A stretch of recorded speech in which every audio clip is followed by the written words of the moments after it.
What you can't change will change you, and what you can't destroy will destroy you. Make up your mind to deal with that issue. Confront it and live life totally unhindered by the past. Hi, this is Judy Achero, and you are watching Deep Talk.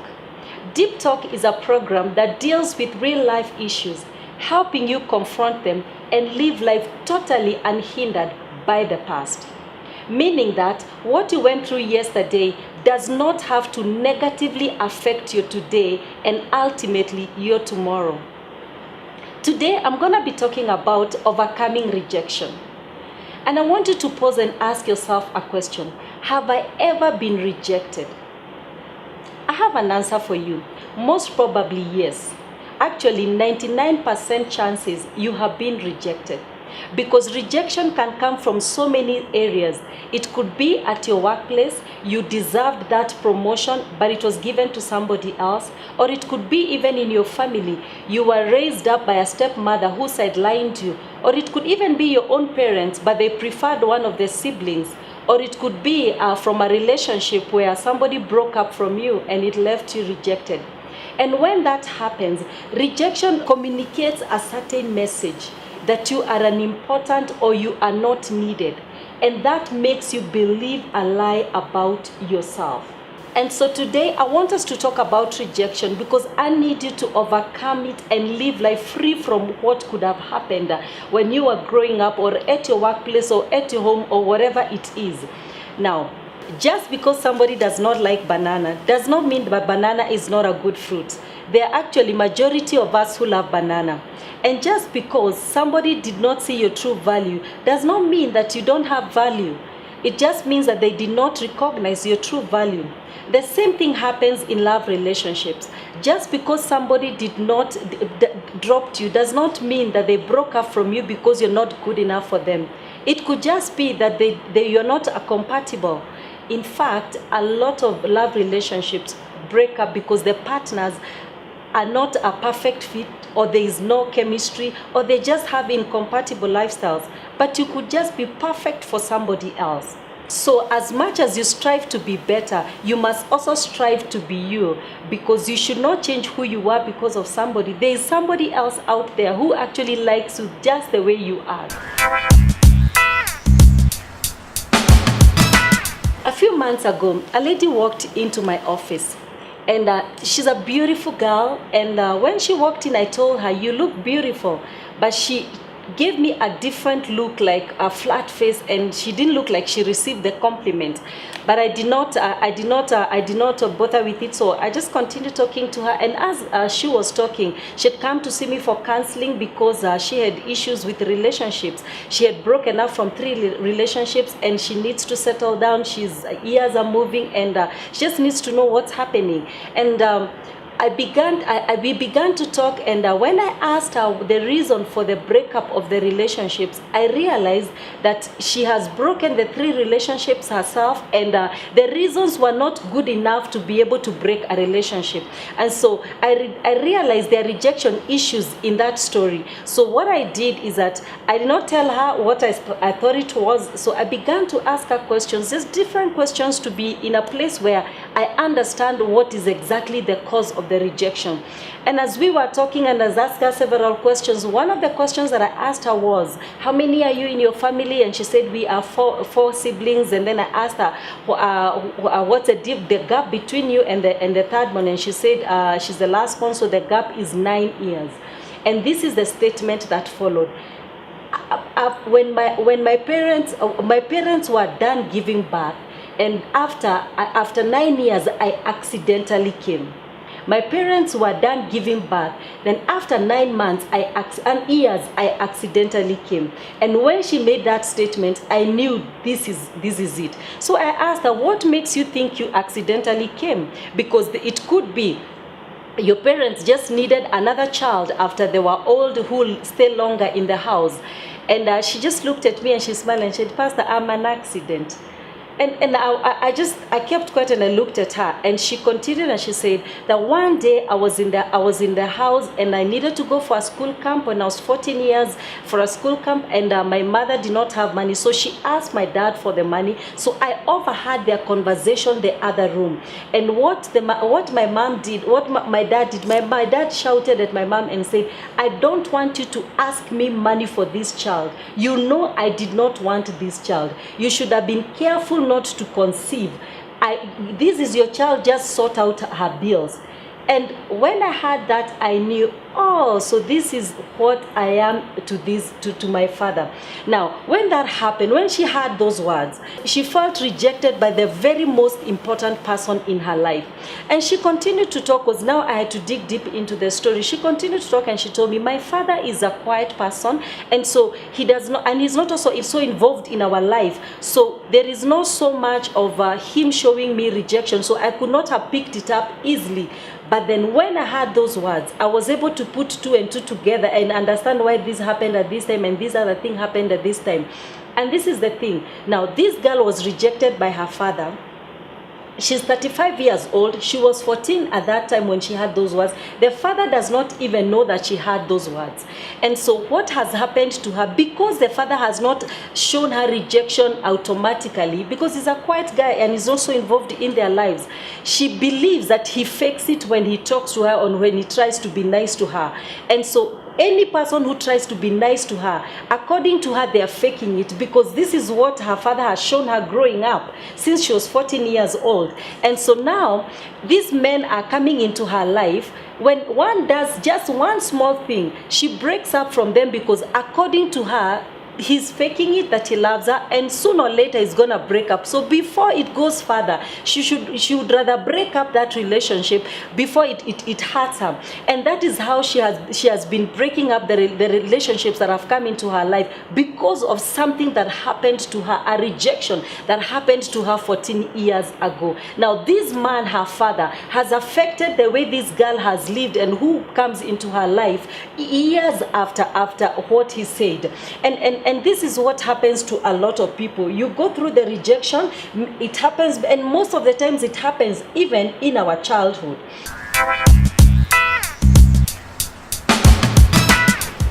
Now, I was able to, of course, assist her and be able to help her. But then I need you to understand something. What does rejection do to the victims? Rejection affects our self-esteem and our self-worth. It causes us to question our self-worth. So you begin to feel unimportant, you begin to feel not needed or not wanted in the society. That's the first thing that it does. Rejection also leads to anger and aggression. If you check the history of a lot of people, especially men who beat up on their wives, you will find their rejection issues in their upbringing, and so that is one of the things that rejection does. People with rejection get easily grieved, and this is the reason. They look for approval everywhere, and if the approval doesn't come, they get angry, and so everything in their life is interpreted as rejection. Everything just comes in and causes them to be grieved. The other things that people with rejection issues look for anyone to blame for their failure. There is nobody else who is to blame for their failure except somebody. It has nothing to do with them. So they blame everybody for their failure. People with rejection issues are very manipulative, proud, and arrogant. They hide behind arrogance and pride because they have rejection issues. The people with rejection issues also fight back when you try to correct them. It's very difficult to correct somebody who is dealing with rejection, because when you correct them, they look at it as if you're rejecting them. Some will actually get emotional and begin to cry because according to them, it triggers some nerve inside that reminds them of a rejection that took place. And so today it's important for us to deal with this issue, because it's gonna help you get that out of the way and move forward with your life. But before I talk about how to deal with rejection, I want to address some parents who are raising children. there are few things that are important for us to do, because rejection begins especially in childhood. A lot of rejection begins with childhood. And so I want to talk to us a little bit about how to help our children be able to grow up without rejection. The first thing is that always affirm your child. Let your child grow up knowing that they are important, they are needed. Let them grow feeling good about themselves, and that will come out from you. Always affirm your child. If you have not started, this is a good time to begin. It's never too late to do the right thing. So begin to affirm your child. The other thing is that don't dwell on your child's weakness. If your child always let your child know the strong points, the strong things about their lives, the good things about their lives, and not what they cannot do. Let them always know what is good about them more than what they do that is not good about them. If your child has a challenge, it could be physical or medical, whatever it is, always talk it out with your child. Let it be a topic of discussion where you talk out with them. Let them know that it's not a defect. They're not less of a person, and even give them examples of people who have made it in life, who have that kind of a challenge that they could be going through. Let that come from you. Don't keep it away from them, and then they are hearing it in school. They are being mocked in school about it, or bullied in school. Talk it out with them, and let them tell you how they feel about it, and just make it a topic of discussion. The other thing is that balance up your compliments, and a lot of us parents fail in this. For example, you have a child who is good academically. You tend to always keep talking about it and letting them know how good they are, but then it's communicating a different message to the other their siblings who may not be good academically. So always balance up your compliments, because our children are different. Each of them have their own strengths, and so let each of them know their strengths, and don't make the other feel less because of the other one. The other thing is that if you have a child that came later in life, let's say you have a child that was born, like the story I was giving, 9 years after the other one, let them not feel like they're a mistake baby, because there's no child that is a mistake. Instead, let them understand that they probably needed a child to stay longer with you, or you just felt like there was need for another child. You needed more children, but find a way to help them understand that they were not a mistake. The last thing that is important for you to do, if you by any chance you got married with a child, and then for some reason you took that child to a boarding school, and the children that you got in the marriage are not in a boarding school, I'm just giving examples.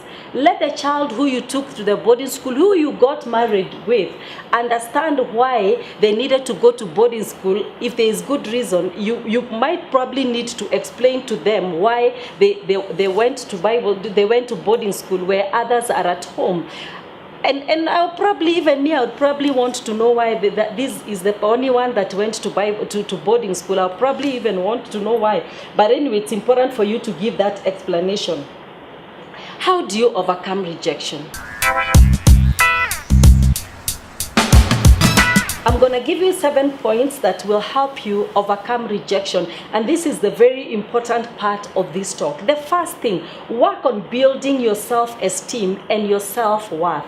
Because one thing that rejection does, it destroys your self-esteem. So build your self-esteem. Focus on your strength. Avoid criticizing yourself. There are those inner voices that begin to tell you that you're not good at this, you have this weakness, and you silence those inner voices.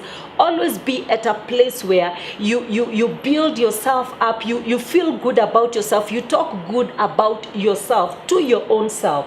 The second thing, write down your positive qualities. Each and every one of us has positive qualities.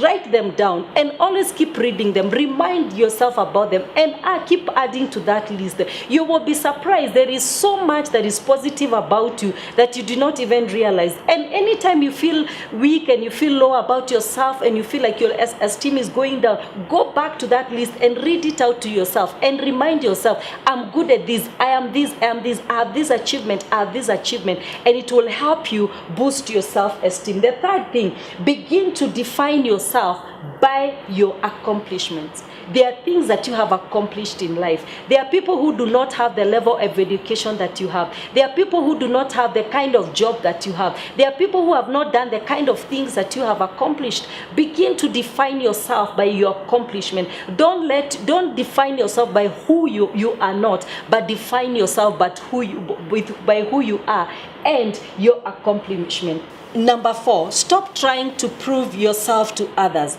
The act of constantly seeking approval can destroy you. Don't seek approval from people. Know who you are and stick to who you are, because if you try to seek approval, you may not get it, and it will begin to destroy yourself, because not everybody will come to your party and begin to pump you at the back and let you know how good you are.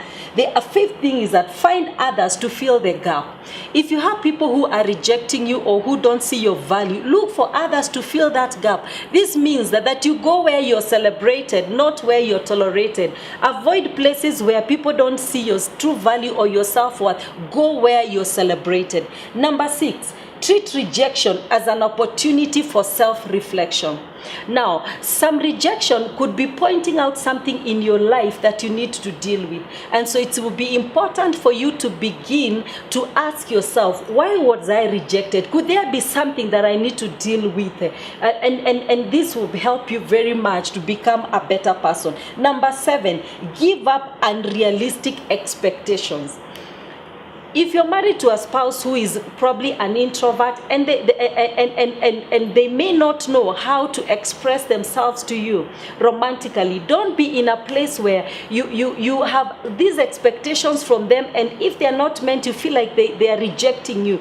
Cut those expectations, delete those expectations. Your father may never tell you that he loves you. He probably does not even know how to get those words out of his mouth. So that does not mean that he does not love you. Cut those expectations. Refuse to be in a place where you have so much unrealistic expectations from people. Number 8, if you were rejected by a parent and they're still alive, go to them and speak to them. This will be very important, because you might realize that they don't even know that they rejected you. They don't even know that the things that you think they did to you. I'll give you a story.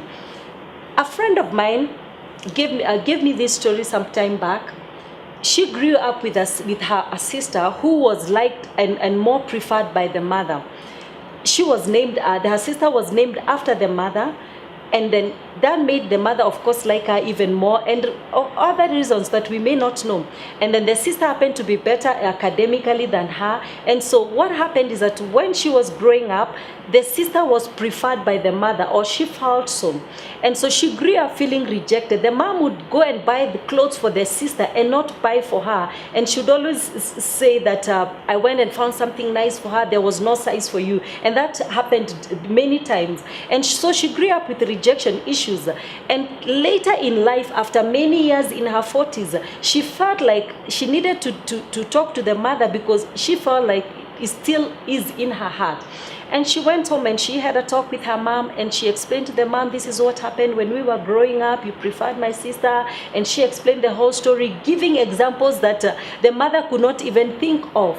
And the mother was so broken, because she did not know that this was happening. She did not know she preferred one of the other of her child. And she began to cry, and she apologized to her, and they wept together, they hugged each other. And that was a powerful moment of reconciliation. And that from that day, she was able to heal from that rejection. And that could be something that you might want to try. Maybe your mom does not know your parent, or somebody else who rejected you does not know that they did that. You might want to go to them. You might want to have the discussion with them. Don't go with an accusation spirit. Go with a spirit of reconciliation, and let them know that this happened. If it's not received well, you will know you tried. If it is received well, thank God that you are able to sort it out, and you are able to move on. And that will help you very much. And so I want you to be in a place where you go through this program again, listen to it again, and ask yourself, could I be dealing with rejection? Could there be areas in my life where I was rejected? And deal with that rejection. Build your self-esteem. Do all those 8 things that I've talked about, and you will be free from what happened to you yesterday. Thank you for watching Deep Talk. I believe that this program is helping your life, and it's helping those that you know that need it. I want to ask you something. Kindly share this with your friends. Go and subscribe on YouTube, because every 2 weeks we bring a new program. Subscribe on YouTube. Go to my Facebook page and like it. If you would want to contact me, we have my email address on the screen. Contact me, and I believe that you are gonna have a life totally unhindered by the past. Thank you once again.